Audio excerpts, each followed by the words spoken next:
Welcome to the High Rise Podcast, presented by Headset, the leading data and analytics company for the cannabis industry.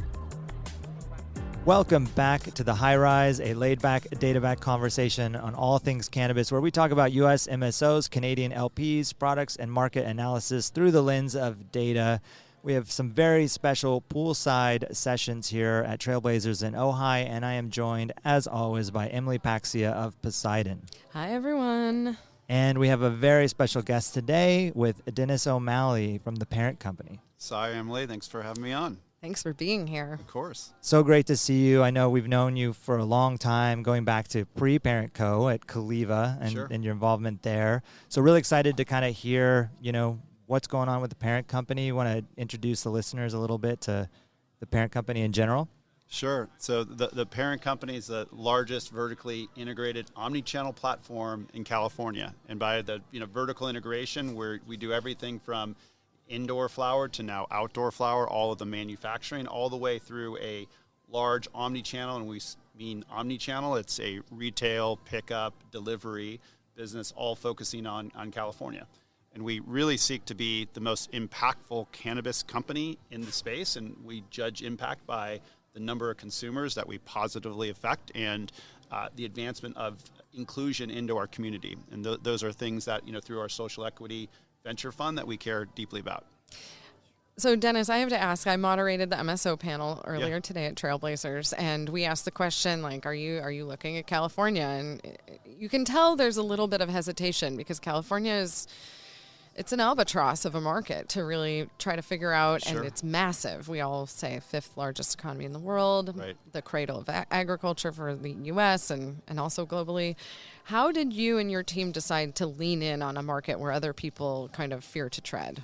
Well, one, we were here, right? So I know, me too. So I live here. I mean, sometimes, when you have the licenses, real estate, everything else, the opportunity, obviously, that so many people are continuing to build out is California. And I think, as you often can, talk about California, that it's the oldest, legal market in the United States. It's been around from 1996, and the traditional market has been there for a much, much longer time.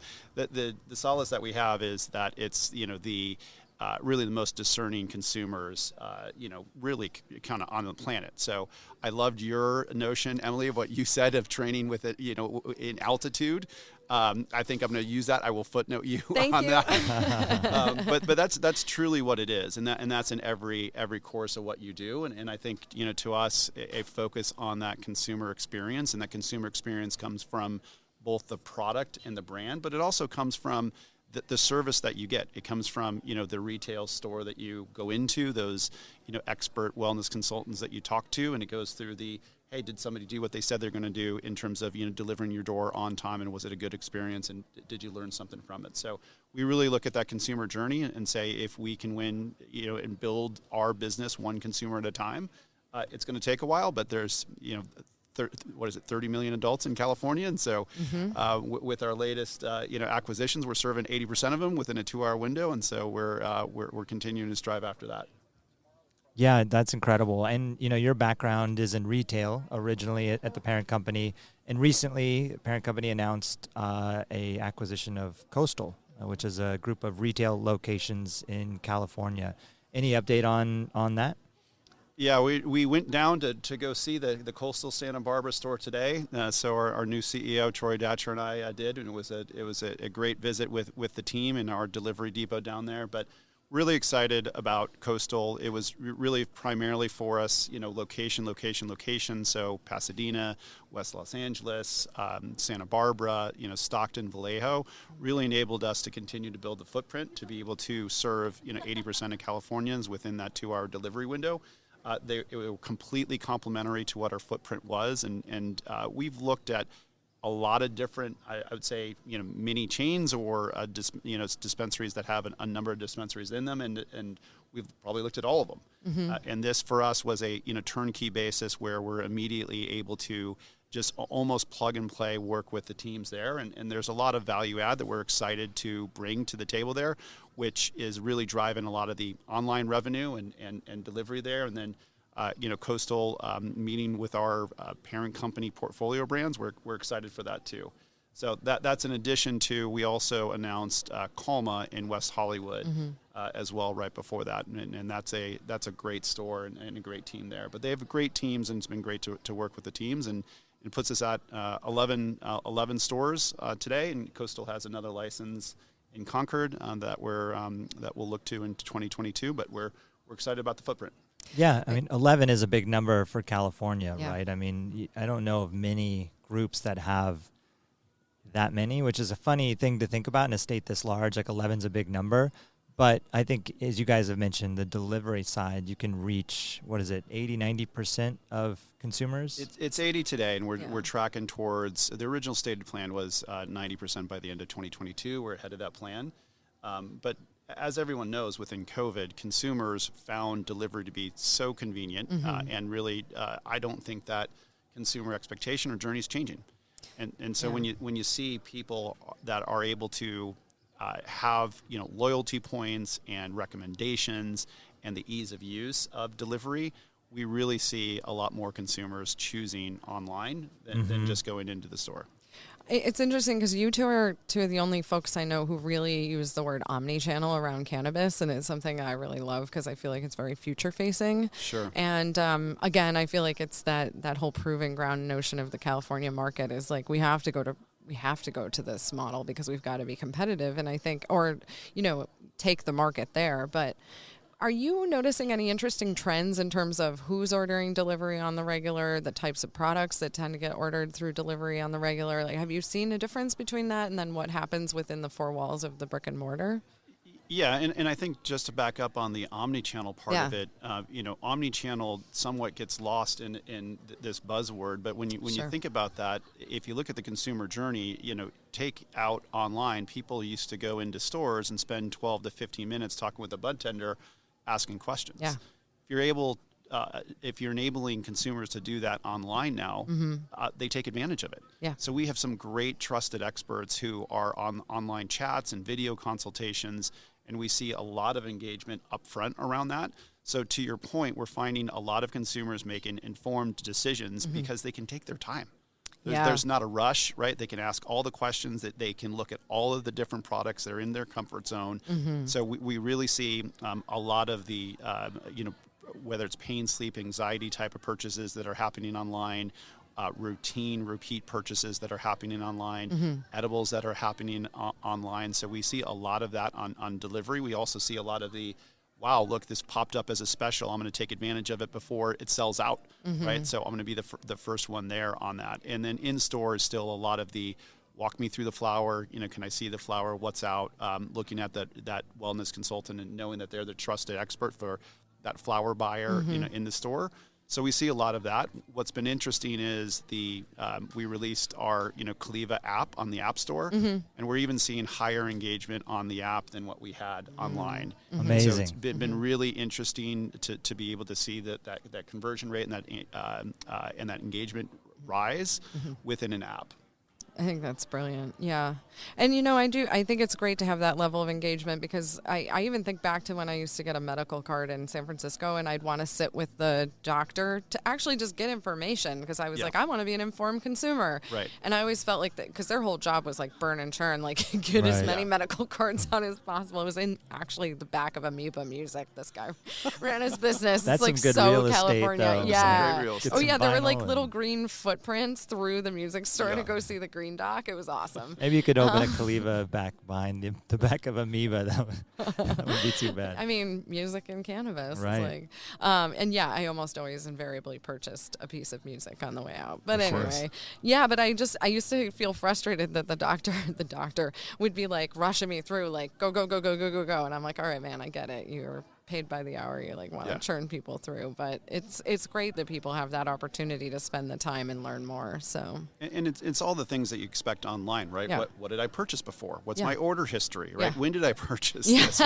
What did other people purchase, right? Can I rate the product on it? So all of those things I think go into omnichannel, and the amount of reviews and feedback that we get, on those products are invaluable data sets for us to be able to say what works and what doesn't work. And now that we're in, all 6 major metro markets within California, it really helps us regionalize the menu and be able to, serve those local communities better. That's great. That's great to hear about the App Store, and that's new. I mean, Yeah. that's a pretty recent policy change from Apple to be able to enable commerce in legal markets. And I really honestly haven't given it that much thought about what that means, for the consumer experience. But looking at a lot of retailers out there, I feel like they spend so much time on the in-store experience and the way the stores look and what the budtenders say, and then often they'll just throw up a website and they'll put like a menu embed from like a third party and kind of say, okay, we're good, right?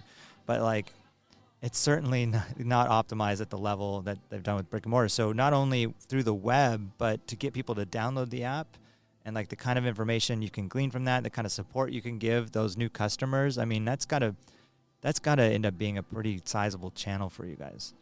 Yeah, I mean, again, going back to just the consumer experience, as we all know, cannabis, if you don't know what you're looking for, it's hard. There's hundreds and hundreds of choices, and to have to do that every single time, and that is even of then saying, hey, what's in stock and where is it in stock and where and how can I buy it? For us, in terms of trying to build that brand of those trusted products, within our portfolio, is not only just the brand, but also where and how to go buy that. And so for the consumer, if they're able to tailor their online experience so that if they don't smoke, they can see all of the edibles and the other recommendations and have a much easier experience than me able to have to go through 100 different types of strains and everything else. So I really think that more and more consumers are going to demand a better seamless experience that fits to them, and they're going to look at and place a premium on convenience, on trust, on quality, on service. And I know like as new consumers come into the category, like it's legal in California, it's been legal for years. People say, oh, I've been intimidated to go into a store. I don't want to walk into a store and look like I don't know what I'm doing, right? I'll be too embarrassed, right? So you hear that feedback, and I feel like if you can get a lot of that information online and not have to walk into a store and, feel like you're asking dumb questions, right? I mean, that's a pretty powerful thing for a lot of new consumers. Yeah, and what often doesn't get talked about is just pickup. Pickup's a big business. I mean, when you look at it, there's a lot of people that do say, hey, I like to do all of my online chats and research online, but I don't know if what that looks like in terms of maybe I can't be home at my 2-hour scheduled window over a 7-day time period. Maybe it's more convenient for me to come up right from work and be able to pick something up, but having that omni-channel experience about being able to order and know, hey, that's sitting there at the store waiting for me, and I'm in and out, super quick, and I have a lot of flexibility in terms of when I pick that out. For us, that's a big deal. And still today, a lot of the new consumers still come into the store and ask a lot of the new questions. After they go through that first store, we're really seeing them go back to online and saying, okay, great, it was helpful, I like this product, how do I go get this again?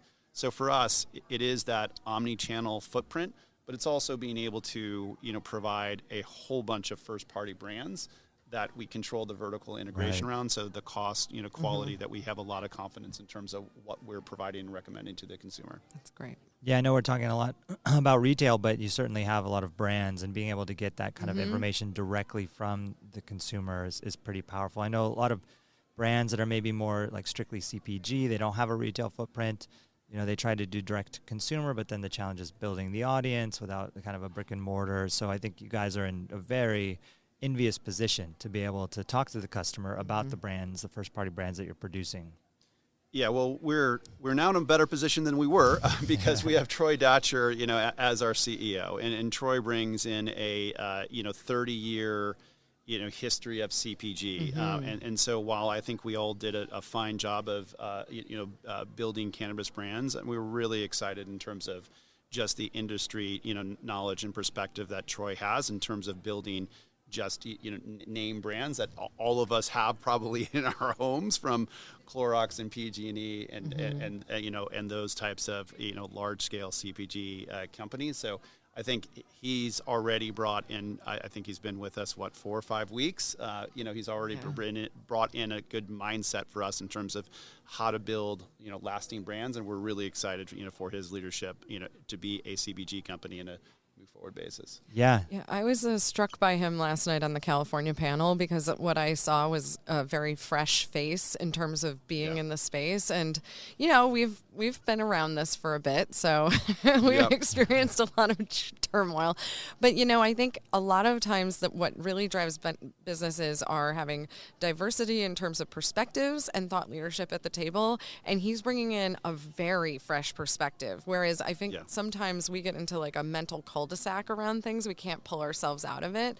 Someone with a fresh perspective can come in and kind of test that. Like, well, why can't we try this? And we do need that. I mean, there is sometimes I experience, and I definitely don't think he would fall into this camp, but I have seen some people come into this space kind of with a little bit of hubris, like, oh, cannabis, like we know how to do this in other categories. And they kind of ham-fist the process. But I think that's very different than trying to bring a fresh perspective, injecting energy into the space that has been kind of going down similar roads for a while. So I'm excited to see what he brings to the table. Yeah, and so is everybody at the parent company as well. Cool. So I mean, I think in a very short period of time, he's endeared himself to everybody in the company, which has been great. That's awesome. On that same panel, I love his comment before anybody asks, he certainly has met Jay-Z. Before anybody asks the follow-up, he has not met Beyonce. Yeah.